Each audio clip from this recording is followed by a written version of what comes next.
Hi everyone, and welcome to today's webinar. My name is Alon Lebenthal, and I am a member of the Control M Solutions Marketing team in BMC. Today with me, we also have Wojciech Zaremba, who is a senior software engineer in the Control M space, and he will be running the demo portion of the webinar in a couple of minutes. In our webinar today, we will go through a use case of enabling predictive maintenance by automation and orchestration of the data pipeline. And this is relevant to every organization who is working to get business insights and deliver customer value. Technologies involved in this process to deliver the business insights, we see mainly three areas: big data, cloud, and DevOps. Big data, Hadoop, and other technologies to manage and process the large amount of data that are being generated. Cloud, providing an easy-to-consume resources with the elasticity capabilities. And finally, DevOps to accelerate the delivery of new applications, as well as assuring the quality of these new applications built.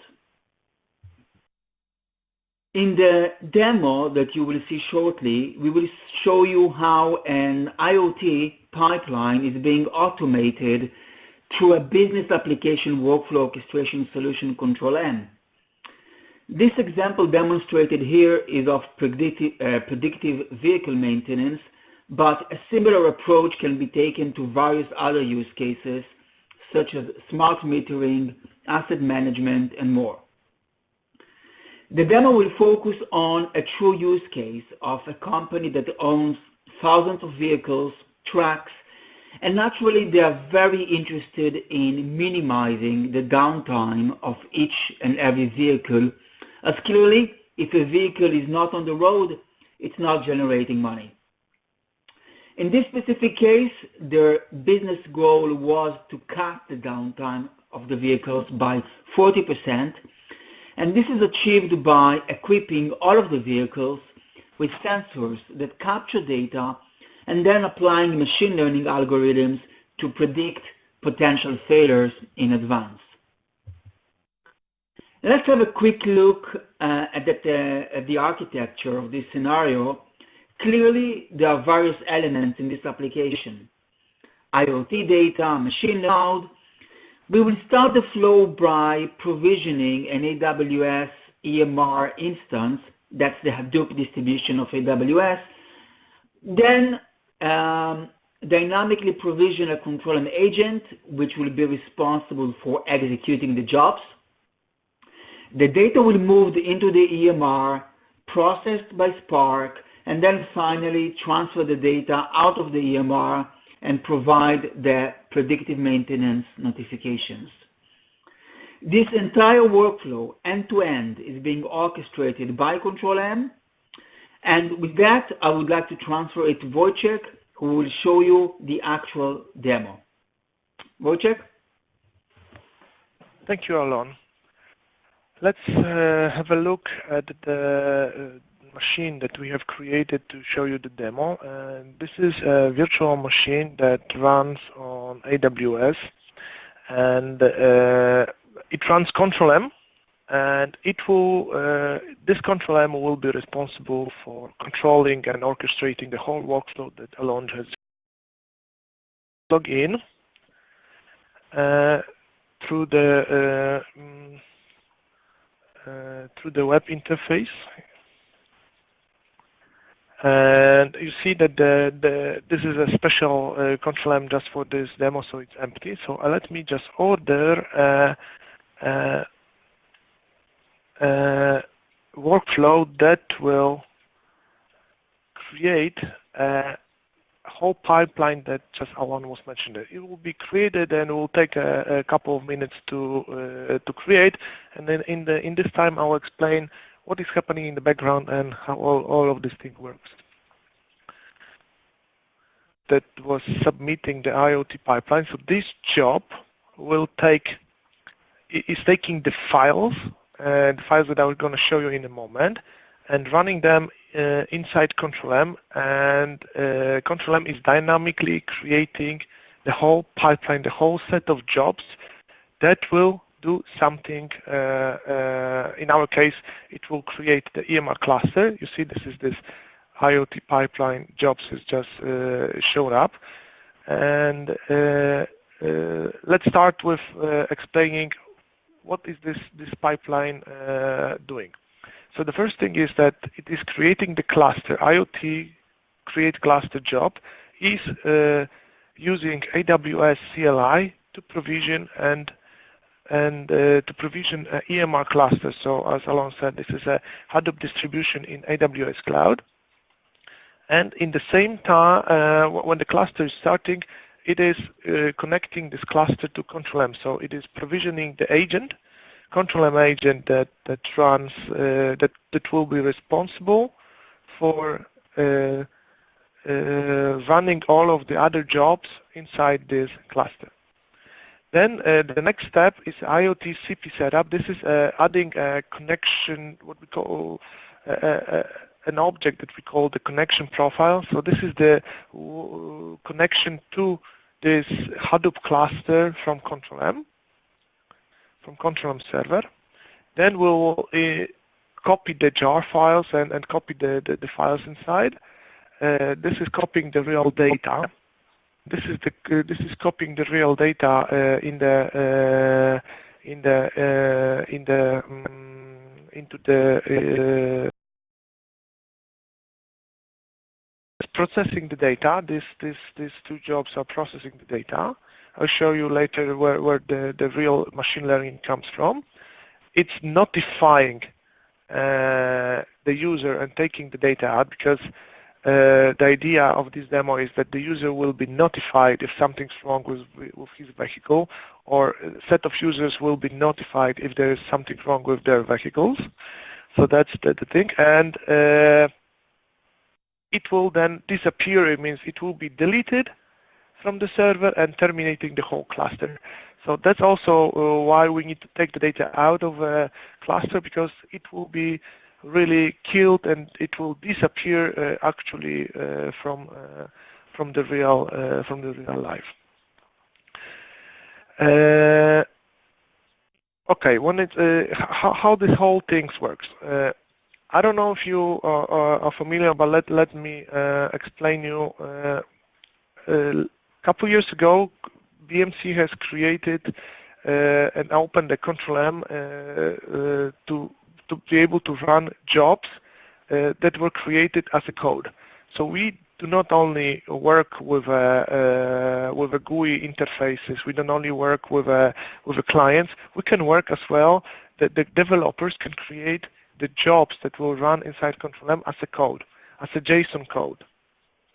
Let me show you the example. This is the real example of the jobs that the first job, the first workflow was running.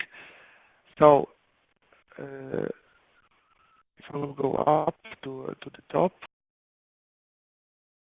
this is a JSON file that was run against Control M, and this JSON file has created this whole workflow. So you see that the first job was called IoT create cluster, and that's a job with a script, and it's running this script, which includes the AWS CLI to run things inside to create a cluster inside AWS. Then we have a deploy. So this is another bot that was run against Control M. And you see that there are different job types. And as you can see at the code that we are looking right now, this is a human readable code. So everyone, not only developers, but also regular people, can look at the code and they understand what is happening in the code. And this is the idea, that using our approach, so jobs as code, developers can create a code that will be run against inside Control M. As well, it will be readable by people. It's not the XML, it's not the binary code. we know what is going on, which file, which and where, and things like that. Yeah. Let's see how our workflow is coming. Yeah, okay, this is still in the creation mode. It will take about 10 minutes to create, so we still have a couple more minutes until it is created. There will be a little, on the right side, there will be a little pop-up windows that shows up here, and this will understand that the things show up inside Control-M, or the jobs are created or done. Let me show you one more time the code and explain what are the benefits of using the jobs as code and not only just like the objects inside Control-M. You can see that these are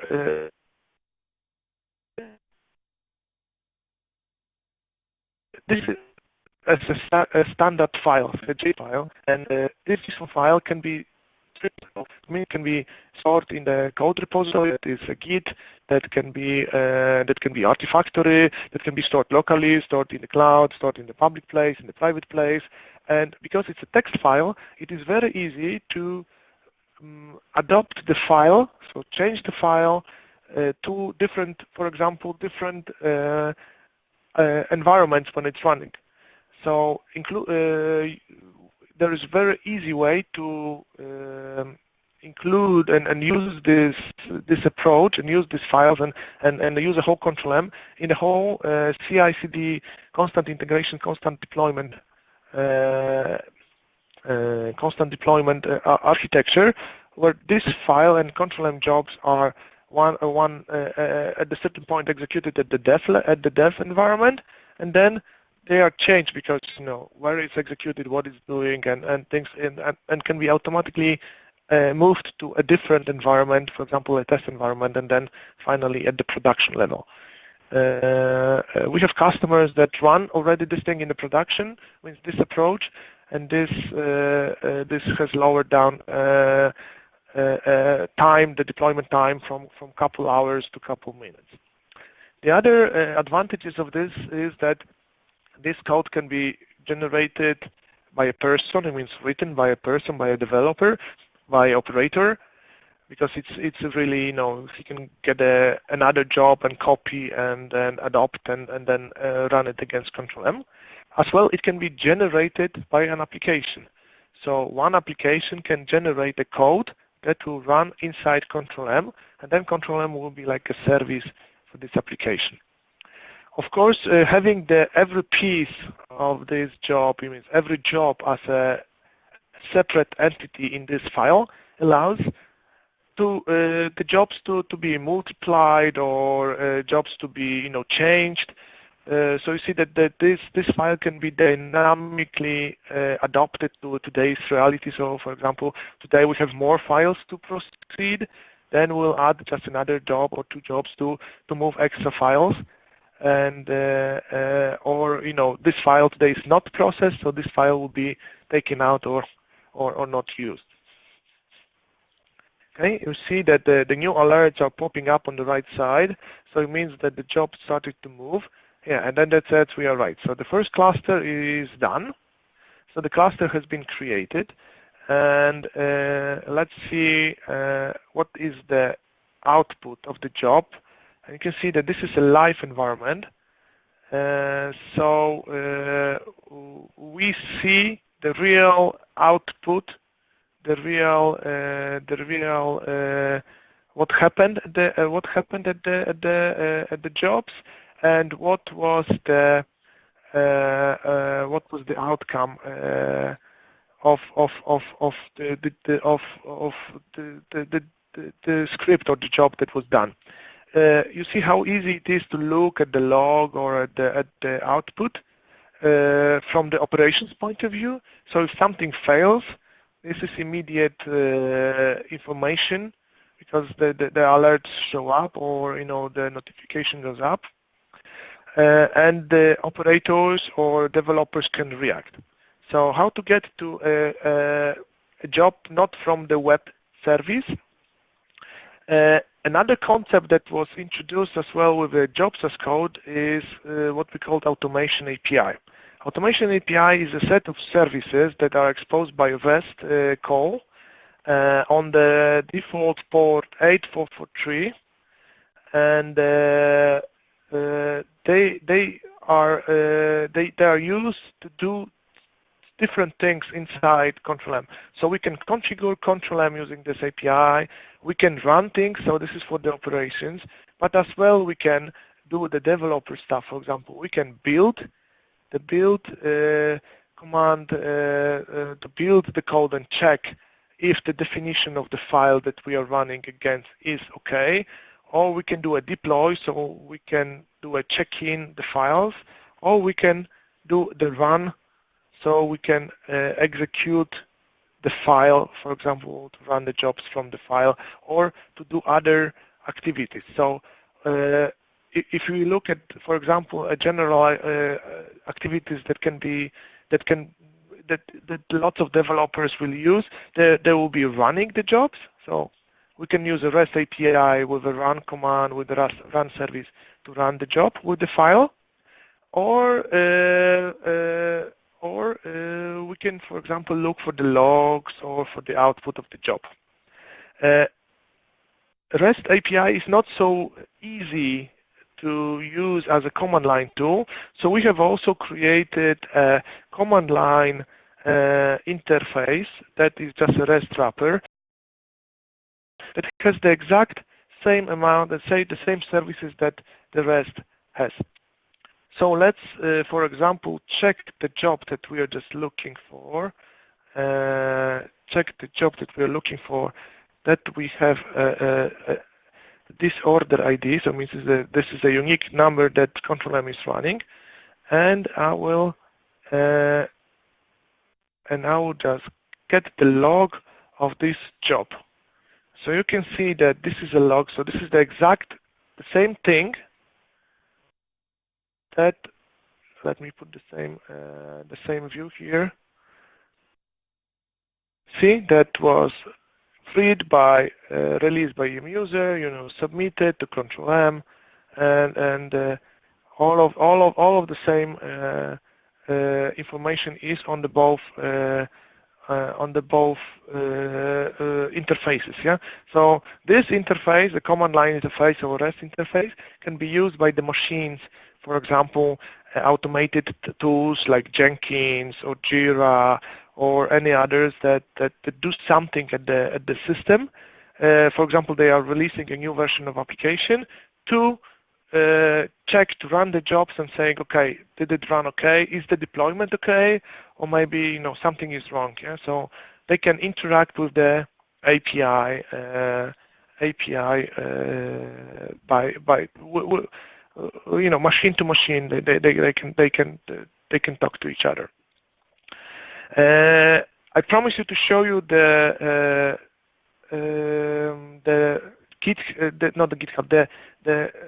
real thing is that the machine learning that was used in this example is based on this example from GitHub, and it is really taking the machine the data from one of our customers that was providing us with a couple thousands of sets of data, and we run this on the Hadoop cluster with machine learning capabilities, and this is really doing the machine learning. So it's learning about the patterns that the data is having, and alerting if something is not going in the right place, if it is. In our example, we have set up the data this way that it will always say, okay, there's something wrong because we have some abnormalities in the stuff, and it is sending a report. I just got the message from Control-M. It means that your vehicle is in jeopardy. Please visit your service center. So if you see that this data is sent up to a driver, he might be redirected, or his route on the GPS might be redirected to the nearest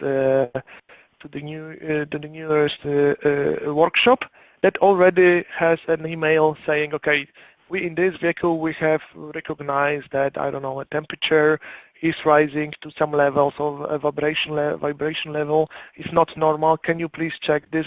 And this sensor is at this place. Yeah.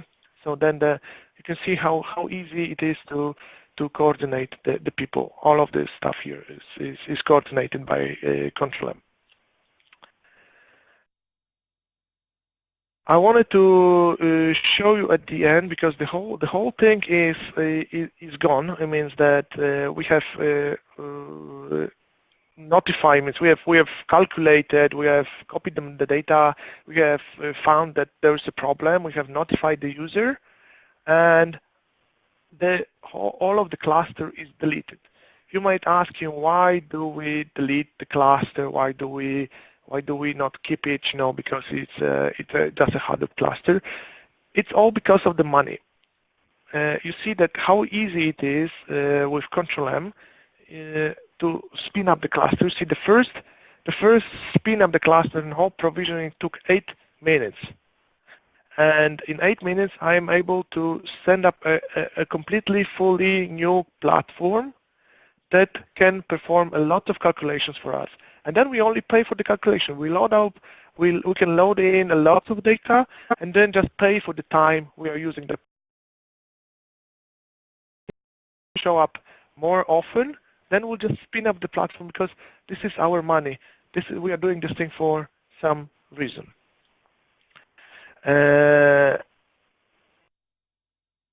I am going to show you also two more pages that might be interested for you. Three more pages. One of the pages that is explaining the jobs as code is jobsascode.io. This is a page that has a whole explanation. What is jobs as code? It has all of the videos. It has links to the developers community. Has the tutorials. It has all the libraries. Has all of the videos, so explaining, you know, what is the business value behind it, and a use case with the real life implementation. So how our customers are using this approach and all of this tool. I think you might find it very, very useful. So please have a look at this web page. The other web page is that Control M is open to community, and we are visible, and we are updating our GitHub web page. So this is github.com/controlm without any dashes, anything. And there are 4 links, there are 4 sub-projects here with a quick start. So this is the examples, self-conversion, that's also our self-conversion API approach. And of course we have the API community solutions, where lots of people from around the world and all of my colleagues are putting the code, putting the examples from very simple examples for like creating a Docker container with agent, to a very specific and very let's say advanced examples that includes holding on the events on AWS to call the API to do something into Control M. So this is all in a GitHub, in the GitHub page. As well, the other page that I want to show you is how to get to the documentation, because all of this is open, this is all free. So if you go to the page that's called the docs bmc.com, which is docs stands for documents, you'll be redirected to the main BMC documentation page, and then there's a Control M link as the first one. And except for the Control M documentation, we have the automation API. From last couple of months, we are releasing the new version of automation API every month. So you see these smaller versions, you know, come up. And if you click on it, it will redirect you to the automation API web documentation home, where you have the tutorials, you have the code references, you have the services descriptions, and all of the other examples.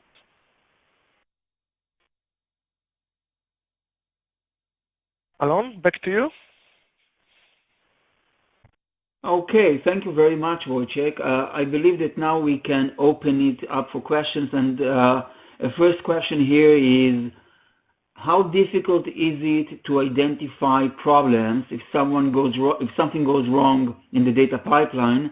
Well, as shown in the demo, one of the great advantages of using a business workflow orchestration solution like Control-M is that it provides you the visibility of the entire data pipeline. So you get a clear view end-to-end of each and every process and can identify problems easily and immediately. Wojciech, can you take the next question? Yeah, there's a technical question about what is the JSON, because I was mentioning this type. Okay, the JSON stands for JavaScript object notation.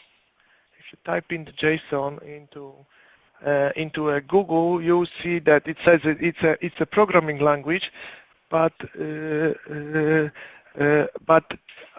is it's just an object notation, so it is a human readable set of text data that people can read, and we use it, and every developer for many years right now, they know about it, and they are using this thing. So this is nothing fancy. Alon, the next question for you. Yes. The question here is, can you integrate and orchestrate data pipelines running on other environments like Azure? So yes, absolutely. In this webinar, we focused on one customer story that actually runs on AWS, but the same goes for Azure and HD Insight. We have built-in support for that. So absolutely, yes. We have time for one last question. Wojciech, do you want to take it?